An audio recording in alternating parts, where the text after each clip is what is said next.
Você sabe qual é o momento certo de trocar de igreja?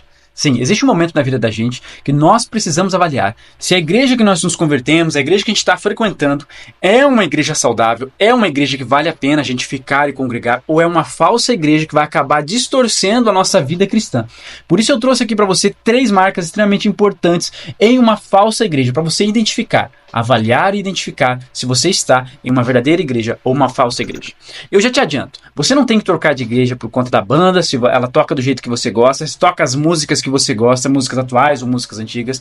Não deve trocar de igreja por conta da cor da parede, se é preta, branca, azul, lilás. Não deve trocar a igreja se ali não possui jovens da sua idade ou não possui pessoas mais velhas da sua idade. Nada disso, tudo isso é secundário.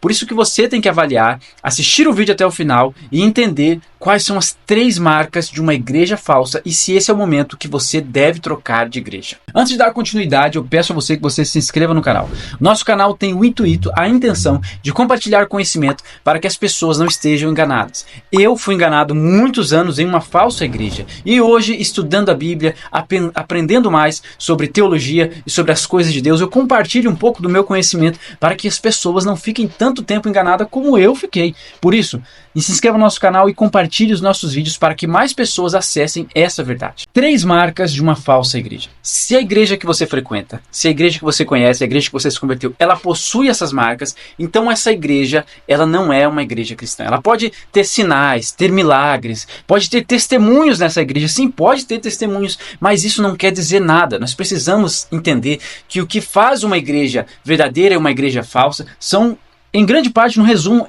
essas 3 marcas que eu trouxe aqui. Entenda uma coisa. 2 Tessalonicenses 2,9 diz que a ação de Satanás faz sinais e prodígios. Sendo assim, nós não podemos julgar uma igreja se ela é saudável ou não, se ela é uma falsa igreja cristã, uma verdadeira igreja cristã, por sinais, prodígios e testemunhos. Não, isso é secundário. Nós temos que avaliar com base na Bíblia, no que a palavra de Deus diz. Por isso que eu separei 3 marcas que fazem de uma instituição religiosa uma falsa igreja. A primeira marca, eu considero a mais importante, o pecado mais grave de uma igreja, que é a distorção do evangelho. Se a igreja ensina ensinos como teologia da prosperidade, teologia coach, salvação pelas obras, legalismo, sincretismo religioso ou coisas desse tipo, essa igreja ela está distante do verdadeiro evangelho de Jesus Cristo.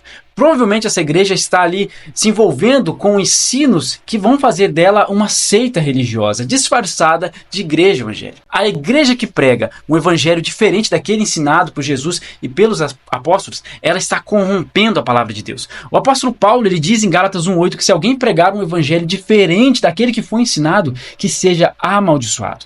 Por essa frase e esse texto de Paulo, nós podemos entender que a gravidade que é pregar um evangelho diferente. E como Paulo e os apóstolos e a igreja primitiva levavam a sério a pregação do evangelho. A segunda marca de uma falsa igreja é o abuso da disciplina, ou como nós chamamos popularmente falando, abuso religioso. A disciplina dentro da igreja ela é importante. Entenda, igreja que não tem disciplina, ela vai acabar acolhendo o pecado, vai acabar tendo membros, pessoas ali vivendo de uma maneira deliberada, pecaminosa, distante da realidade do evangelho. Então é necessária a disciplina. Mas a disciplina dentro da igreja, ela existe como um ato de amor e ela tem um propósito de restauração, de levantar, de restaurar o crente ao corpo de Cristo e não de destruição. Mas muitos líderes abusivos, eles acabam fazendo da disciplina um mecanismo de manobra, de controle. E eles tratam as pessoas de uma maneira que vem afastar elas, destruir elas, ao invés de reconstruir, de recuperá-las, a santidade,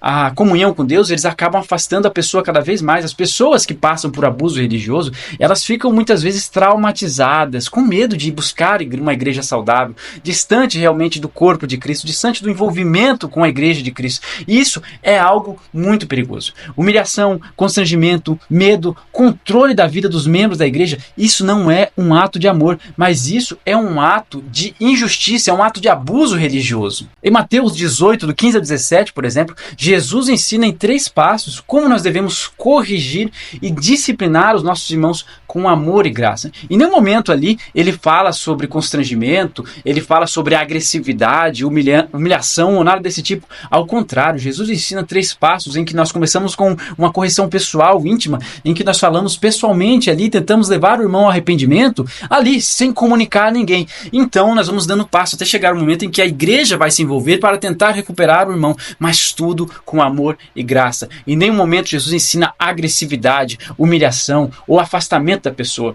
Nós não temos que bater naqueles que pecaram, ao contrário, nós temos que tentar restituí-los ao corpo de Cristo. E a terceira marca de uma falsa igreja é o culto aos seus líderes. Talvez um líder, um pastor, um bispo, um fundador, um profeta ou um corpo de líderes, os pastores, os bispos, seja lá o que for, quando eles se tornam idolatrados, eles se tornam homens inquestionáveis e autoridades máximas da instituição. Eles são como se fossem seres intocáveis. Ninguém pode questionar, ninguém pode duvidar do que eles falam, e a palavra deles, ela é equivalente à palavra de Deus. Mesmo se nós tivermos ali a palavra de Deus como algo que venha contrariar a palavra desses líderes, não podemos refutá-los, porque eles são a autoridade máxima da igreja. Entenda, a autoridade máxima de uma igreja saudável, de uma igreja cristã, é a palavra de Deus, não é a palavra de homens, não é uma nova revelação. Nenhuma revelação está acima da revelação da palavra de Deus. Por isso que a palavra de Deus é sempre a autoridade máxima em uma igreja saudável.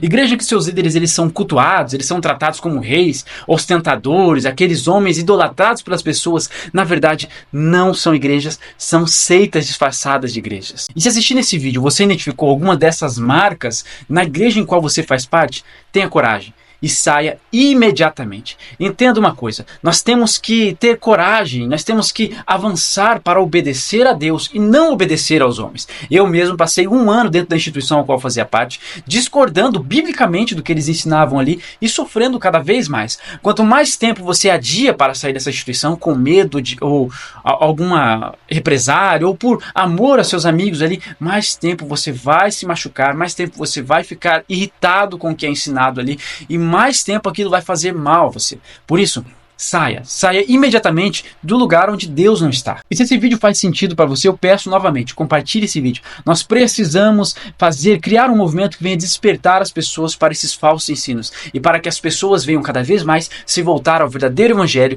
do Senhor Jesus Cristo.